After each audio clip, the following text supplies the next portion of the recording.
कुरुंदवाड शहरात पुन्हा मावा विक्रीला उधाण, प्रशासनाने तातडीने कारवाई करण्याची नागरिकांची मागणी.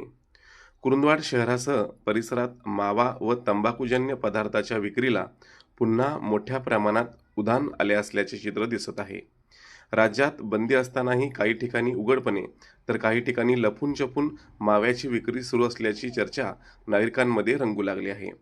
विशेष म्हणजे सकाळपासून रात्रीपर्यंत तरुणाईची मावा खरेदीसाठीची मोठी गर्दी होत असल्याने पालक व सुजाण नागरिकांमध्ये चिंतेचे वातावरण निर्माण झाले आहे.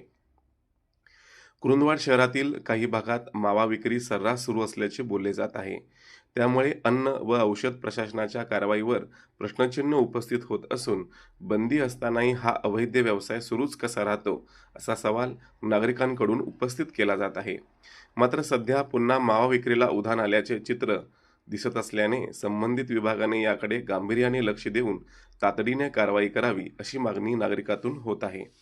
बंदी असतानाही मावा विक्री कशी सुरू आहे आणि अवैध व्यवसायाला नेमके कोणाचे अभय आहे याची चौकशी करून दोषींवर कठोर कारवाई करावी अशी अपेक्षा नागरिकांकडून व्यक्त केली जात आहे.